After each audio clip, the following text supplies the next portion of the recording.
Hey everybody, don't freak out. I'm not wearing all black today. We've just been going through some of the stuff we have had in storage, and I found this old top, which is a one season top. If you're in Australia, you'll know one season probably, which I'm amazed I can still fit into. By the way, I've also decided I'm not going to worry about my weight anymore. I've been reading this amazing book, which I'll tell you about later, which talks about, it's all about goddesses. And I've realized that actually my shape is just the classic shape of a goddess. So I'm going to be fine with that. So there you go. Anyway, today what I wanted to talk about is actually about staying on the spiritual path. And I'll also do a card. And I also wanted to tell you about the reason why I thought about staying on the spiritual path is because I have started to write. Well, I've actually been writing for them for a while, and there's no particular reason why I'm mentioning this now. I'm not being paid by them or anything, I promise. Well, I'm being paid for my horoscopes, but I'm not being paid to promote them. But I was thinking about them yesterday. I've started to write for an app called Mindrise, and it's been set up by this amazing American woman whose name I've actually forgotten. I'm really sorry. We spoke once on the phone when she rang me to say would I write their horoscopes, and she's been working with a guy in Silicon Valley who's like a developer for apps and stuff, and they've made a really beautiful app called Mindrise, like Mindrise. I've put a link in the description above. As I said, I promise you I'm not getting paid for this. They don't even know that I'm doing this. I just wanted to share it because it's such a beautiful app, because they've obviously invested a lot of money into making it look really beautiful. And it got me to thinking about how important it is to fill our heads with really good stuff. So one thing that's happened to me in the last few days is I found this book, which I'll tell you about later. I won't even tell you the name of it yet because I don't want to confuse matters. But I found this book, which is all about the divine feminine and feminine energy and feminine power and goddesses and the patriarchy and, you know, all that. I have had this book for 21 years. I know that because actually it looks like I got it when I was still a journalist. And because in the front of it, there's a little piece of paper that basically says this is a copy for review. So if they're still waiting for a review, I'm very sorry. I'm a bit late with my review. When you're a journalist, they send you books to review every now and then. And, you know, sometimes you do and sometimes you don't. Well, in this case, obviously I didn't because I hadn't read it. But I would have got this. I'm just trying to think, what was 21 years ago? It was the year 2000. So I would have been living in Sydney. Okay, so I had at least 2 house moves there that I know about. Then I moved to Paris. Then I moved back to Sydney. Then I moved house in Sydney. And then, you know, we moved to London. We moved house here a few times. Like, I don't know how many house moves I've had in the last 21 years, but I've had a few. And that book has come with me every step of the way, which is kind of mind-blowing. And I'll tell you about it soon. But what I was thinking was, as I was reading this book, was, you know, it's so powerful. I didn't think it was going to be this powerful. Obviously, I wasn't ready to read it until now.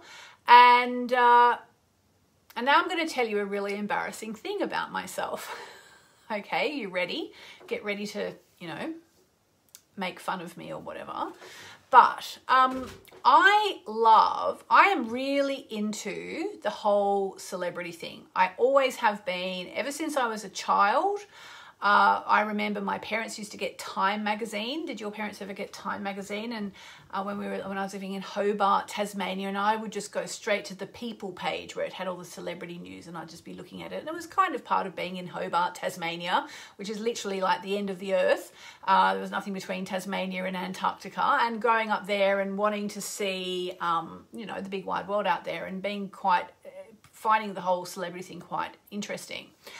And you know, then I grew up and I went to uni and I graduated and I became a journalist. And what I really, really wanted to do then was to do celebrity interviews. And I did a lot of them.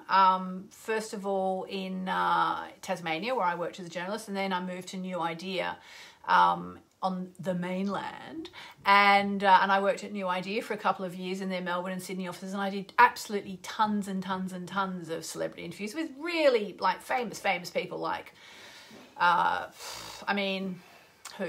I don't know, Tom Cruise, Dustin Hoffman, Nicole Kidman, Robin Williams, I mean, you know, you name it. And then I came to London and I did more and more and more of celebrity interviews. In fact, I worked on a magazine called Just 17. So I love celebrity stuff. I've always been interested in it. I've always been interested in what makes these people tick, you know, like these people who are out there in the public eye. And I used to love getting in there and getting into their head and finding out what they had to say and trying to get the really good story and all that.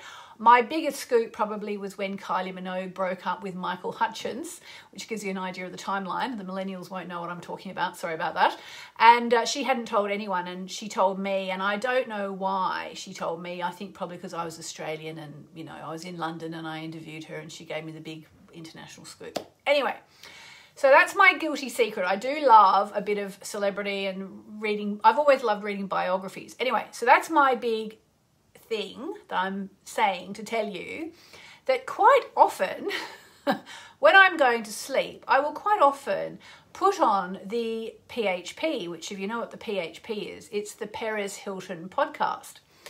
And if you don't know who Perez Hilton is, he is a blogger in Los Angeles who just reports on, you know, celebrities. So like his latest one is all about Chrissy Teigen and what she's been doing and how crazy she's been, and you know, the other guy who's been saying, yes, Chrissy Teigen did this to me and what's going to happen. And, you know, Bennifer and Jennifer Lopez and Ben Affleck, and are they back together? And is it okay what Jennifer Lopez has been doing? Because she was seen kissing her band in front of her kids, blah, blah, blah, blah, blah.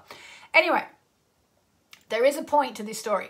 So I'm also reading this amazing book that I told you about, which literally looks at like Neolithic society, okay? So like Stone Age society, the Neolithic period, if you've forgotten from school, was the last period. I think it went, what does it go? Paleolithic, then Mesolithic, and then Neolithic. They're the three periods of the Stonehenge, like when humans first started. And it's looking at, you know, the Neolithic period and, you know, women's role and the matrifocal society, and how women were basically venerated according to some people back in the Stone Age, and how this led to, you know, basically feminine society, which then ended up getting wiped out, you know, not least because of the burning times 500 years ago, so on and so forth. Anyway, so the thing is, right, I think it's really important what we put into our brains. And on the spiritual path, it's fine to have a balance, okay? Like, it's okay for me to read about Neolithic women and the role of women in Neolithic society and matriarchal society and all that. And then it's okay also for me to listen to Perez Hilton, you know, talking about the latest on J-Lo and Ben Affleck. But I think it's really important when we do this, okay? So my feeling is that if I've been reading this amazing book, for example, just before I go to sleep, it's probably not a good idea to do what I often do, which is to then to play a Perez Hilton podcast as I fall asleep, because it kind of takes me out of that zone. I mean, if I kind of had a big day and I just go to bed, then sure, listen to Perez Hilton as I fall asleep. But my feeling is that as we fall asleep, and the first thing that we do when we wake up, ideally it should be something that's a bit inspiring. I don't know. I'm not 100% sure of this, but I feel like this is correct. And that's how I feel when I go to sleep. If I've been reading an amazing, inspiring book, I then will put on something like the app that I was talking about. I can see people saying, what's the name of the app? And again, I'm not being paid. I swear to God on my honor, I'm not being paid to do this. I'm literally doing it because I thought of it. It's called Mindrise, Mindrise. If you just put in Mindrise app or click the link above, I've given the link. You know, it's just a really good thing. You can do meditations, there's chanting. I'm hopefully going to do some chanting for them in the near future. And I just wanted to say, you know, be mindful about what you're putting into your brain. So, and also don't kind of do all the cosmic stuff and then go and watch CSI, you know, like try and, I would say, and this is not, no one's taught me this. I don't know if I'm right or wrong, but I feel like, you know, at least compartmentalize it, you know, like sometimes we watch quite violent things on Netflix, my husband and I, because, you know, we love a good crime. We just watched something, I can't remember what it was called now. It was about this guy. It was really violent. Like, I really liked the show apart from all the violence was just too much. And, you know, I did a course with my teacher in India last year, and one of the sort of things that you were supposed to do, like, you were told, when you do this course, don't watch any violent television. In fact, don't watch any television. And my husband was joking at the time. Okay, so now let's watch some Peppa Pig, you know, because it had to be sort of, you know, non-violent, because it does disturb the mind. Now, I'm not saying we can't watch violent shows. We will still watch violent things, I'm sure, every now and then. I mean, some of those shows just are a bit more kind of, you know, intense.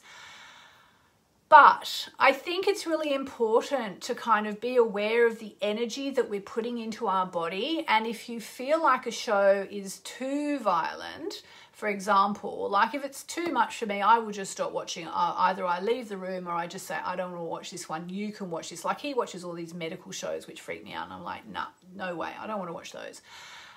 So I'm just saying, like, it's really important to think about our energy and what we're putting into our brains, and especially what we listen to when we wake up and what we listen to as we go to sleep. So that's it. That's really what I wanted to say today.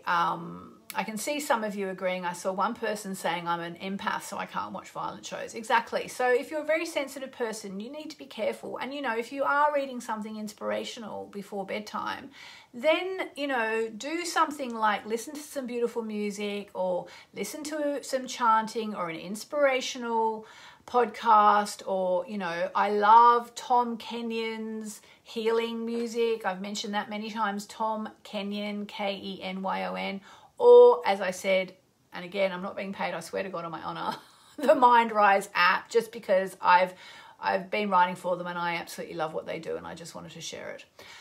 So there we go. And actually, if you're in the UK, Chris Evans in the morning is surprisingly uplifting, and he has all these things on there that he plays about, you know, it's going to be a great day. He's quite spooky woo-woo, is Chris Evans, I think. There you go. So just a few ideas about, you know, like, and if you do, I wish I could remember that show. I mean, we watched another show. I remember one show, the name does come to mind, was Power. I don't know if any of you have seen Power. And it's a really kind of intense show set in New York. He's this drug dealer / nightclub owner. And it's a really powerful show, but there's like really intense violence in there, loads and loads of sex as well. And, you know, it can kind of jar you a bit, and you know, so you just need to be really careful, especially before bedtime. You know, especially if you're not sleeping well, you just need to kind of, you know, it's like when my son was little, you know, at bedtime we always would be really careful not to stir him up, you know, and actually we've realized as well that if you're watching something that's making your heart pound before bedtime, that's going to stimulate all your what is it that it stimulates? All that stuff that keeps you awake, basically. Sorry, I can't remember what it is. You know, so you want to do a wind down. What is it? It's this, when your heart pounds, what's it called? Like you get all that, not endorphins. It's like endorphins, but it's not endorphins. Anyway, there you go. So, you know, just try and find a balance between, you know, doing what you do, living your life, but also adrenaline, thank you. Yes, you get all that adrenaline in your body and it's a bit too much before bedtime. So just trying to find a bit of a balance between what you're putting into your mind, especially first thing in the morning and last thing at night. You know, maybe if you want to watch those crazy shows like Power or, Oh, I know the show we watched that was really good but too violent. Banshee on Netflix. Like, oh my God, so violent. Like, I basically watched 3/4 of it with my eyes over my face like that. But it was a really good story, so I kind of kept watching it. Yes, adrenaline and cortisol and all that, yeah. So I'm going to answer the question. So people are saying, what is the name of the app? The name of the app is Mindrise, and there's a link above, and I'm not being paid for this. And the name of the book, I wasn't going to say it now, but since everybody seems to want to know what it is, I will tell you. It's got a kind of a spooky title called The Power of the Witch by Laurie Cabot. The Power of the Witch by Laurie Cabot. And yeah, but it's not just witchy. I mean, she looks, like I said, she looks at the history of humanity, and she looks at, you know, Neolithic society, and when it was a matriarchal or matrifocal society, when women were basically the centre of society, especially in, I think, around the Mediterranean. And which made a lot of sense to me, because my family's a lot from Malta, and I'm pretty sure that we, you know, my mother was definitely the focus of our family, and I think in some ways my husband and my son kind of make me the centre, even though I, you know, think they're the centre of my world. In some ways they make me the centre, and they look after me a lot. So there we go. Okay, so who wants... No, it's called The Power of the Witch. Oh yeah, I think Laurie Cabot was known as the Witch of Salem. I'm not sure. I think she's still with us. And actually, speaking of witches and the power of the witch and the divine feminine and all that, and Neolithic society. Oh my God, a card just jumped out. All right. I've finally got Demetra George has agreed to come on my radio show. Yay! So that'll be quite soon. All right, so I've got a card here. Put in the comments if this card is for you and ask your question. What's your question?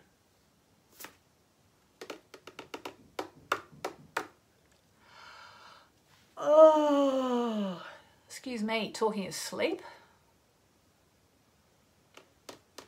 Who wants a card? I've got a card. Who wants a card? I've got a card. Okay, we have a yes. All right, if this card is for you, here we go. 5, 4, 3, 2. Guess what? Your commitment is being tested. So whatever you're going through at the moment, it's about, you know, you're doing well, but your commitment is being tested. There could be challenges coming your way, but they're just the universe's way of testing you. The first quarter moon calls for you to face any hurdles with confidence. What do you actually think is possible? If you can do it, then you can. If you think you can do it, then you probably can. If you spend your life affirming that something is too big to surmount, then it will be. Do you believe your dreams will come true, or have you secretly given up? I am committed to my dreams and move forwards towards them with confidence is the attunement for the moon. The answer to your question is yes, but not yet. Yes, but not yet. So there you go. All right, so I'm going to leave it there. Hope you're really well. Hope you have a good day. And I will speak to you tomorrow. Think about what you're putting into your head. See ya.